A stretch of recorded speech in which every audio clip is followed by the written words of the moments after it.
नमस्ते स्टूडेंट्स।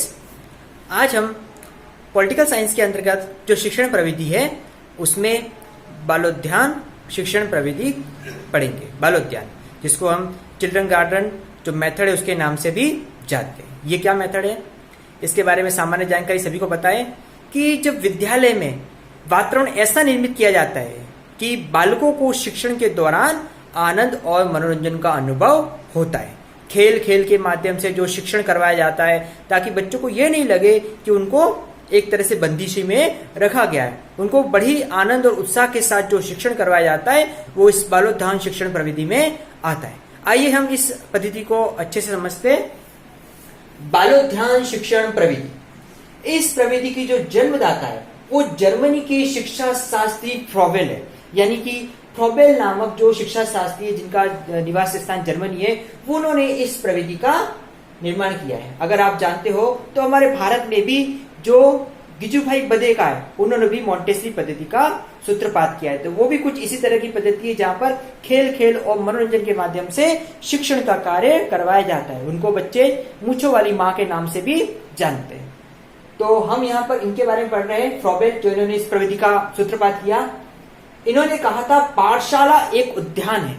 यानी पाठशाला एक उद्यान, उद्यान क्या होता है? उद्यान जहां पर मनोरंजन और खेल होता है। इसको हम कुछ इस तरह समझेंगे, जिस तरह से उद्यान में जो पेड़ पौधे होते हैं उन पेड़ पौधों को उचित खाद वातावरण दिया जाता है तो वो जिस तरह वो अपने आप विकसित होते हैं और अच्छे पुष्प के रूप में निर्मित होते हैं। इसी तरह विद्यालय के अंतर्गत बालकों को एक ऐसा वातावरण प्रदान किया जाए ताकि वो उनका व्यक्तित्व और उनका जीवन एक अच्छे से उन्नति की ओर, प्रगति की ओर अग्रसित हो और एक अच्छे नागरिक के रूप में सामने आवे और अच्छे चरित्र का निर्माण हो। इस तरह से उन्होंने एक उद्यान के माध्यम से इन्होंने इस विधि का बताया है।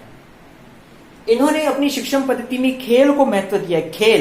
खेल जीवन का महत्वपूर्ण पहलू है।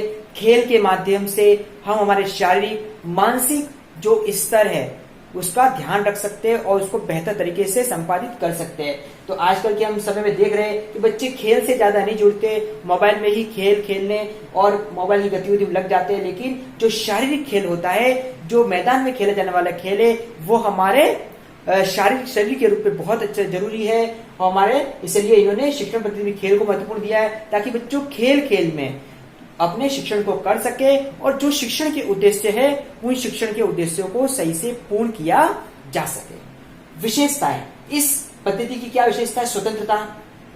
इस पद्धति में बालकों को स्वतंत्रता प्रदान की जानी चाहिए। किसी तरह का कोई बाउंड या बंदिशी नहीं होनी चाहिए। जहां पर बाउंड और बंदिशी हो जाएगी वहां पर बच्चे अपनी जो शिक्षण है उसको सही से नहीं कर सकते और फिर अगर खेल खिलाए तो उस खेल का भी कोई महत्व नहीं रह जाए। इसलिए बालकों को स्वतंत्रता प्रदान की जानी चाहिए। अगला है आत्मक्रिया।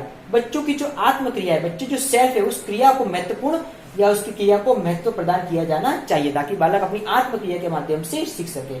सहज क्रियात्मकता, इस विधि में जो क्रियात्मकता है वो सहज होनी चाहिए, यानी सही रूप से उस क्रिया को स्थान दिया जाना चाहिए। मनोरंजन, इस विधि की विशेषता यह है कि इस विधि में मनोरंजन को स्थान दिया जाना चाहिए कि मनोरंजन होगा तो शिक्षण भी हो सकता है और इस विधि की जो उपयोगिता है वो भी सफल और सिद्ध हो सकती है। इसलिए मनोरंजन के माध्यम से, चाहे वो खेल हो या आप शिक्षण में किस तरह से मनोरंजन प्रदान कर रहे हो, हमारे शिक्षण के उद्देश्यों को पूर्ण किया जा सकता है। और प्राथमिक स्तर के बच्चों पर इस बात का ध्यान दिया जाना बहुत ही जरूरी है। अगर इसका ध्यान दिया जाएगा तो बच्चे शिक्षण को सहज रूप से कर सकेंगे और बच्चों को शिक्षण भी करने मजा आएगा, विद्यालय से जुड़े भी रहेंगे और कहीं ना कहीं जो हमारे शिक्षण के उद्देश्य है उसको पूर्ण किया जा सकता है।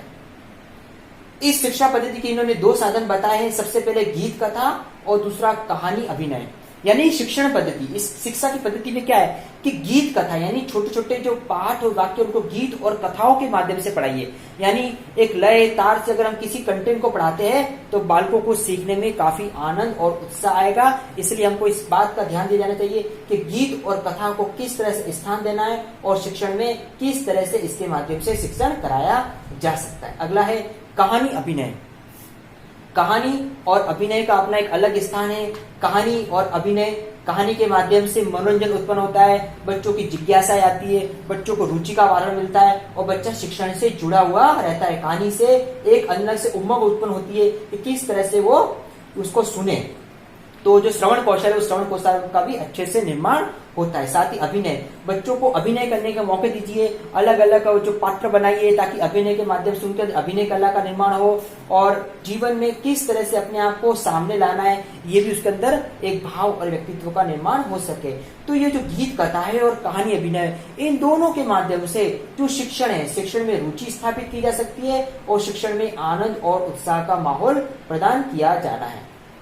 मनोरंजन के साथ शिक्षण, यानी कि पूरी इस जो मनोरंजन बालोद्यान शिक्षण प्रविधि है, इसमें एक ही उद्देश्य से निर्मित किया गया है कि किस तरह से मनोरंजन के साथ शिक्षा प्रदान की जाए। अगर मनोरंजन होगा तो बच्चे शिक्षण से जुड़े हुए रहेंगे और जो शिक्षण के जो भी उद्देश्य है उसको पूर्ण किया जा सकता है और शिक्षण एक सफल रूप से संचालित किया जा सकता है। अगर इस विधि के दोष की बात करें, कमी की बात करें, तो इस विधि का दोष यह है कि इस विधि के अंदर समय अधिक लगता है। सिर्फ खेल, मनोरंजन, गीत, कथा, कहानी का प्रयोग करेंगे तो समय की अधिक लगेगा और वास्तविक शिक्षण प्रदान कहीं किया नहीं जा सकता। लेकिन इसका एक पहलू यह भी है कि ये शिक्षण, ये जो पद्धति सिर्फ बालोद्यान, जो प्राइमरी लेवल के जो स्टूडेंट्स होते हैं, जो उनके लिए, जो कि LKG वगैरह का, उनके लिए विधि बहुत ही उपयुक्त है। ऐसे भी बड़े बालकों के लिए इस विधि का उपयोग में ला ही नहीं सकते, उनके लिए है भी नहीं। इसलिए छोटी कक्षाओं के लिए विधि काफी उपयोगी है और इस विधि को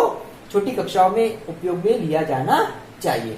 तो आज की कक्षा में हमने बालोद्यान प्रविधि के बारे में पढ़ा कि क्या है ये चिल्ड्रन गार्डन पद्धति और भारतीय परिवेश में मोंटेसरी पद्धति का सूत्रपात पहले ही हमारे गिजुभाई बदेका ने कर चुके हैं। और बच्चों को शिक्षण के साथ मनोरंजन करवाना बहुत ही अच्छा पहलू है और हमारे जो शिक्षण है वो उसको सफल रूप से हम संचालित कर सकते हैं। बच्चों को मनोरंजन और खेल खेलना बहुत ही पसंद होता है, इसलिए इस पहलू का हमको अच्छे से ध्यान दिया जाना चाहिए। Thank you.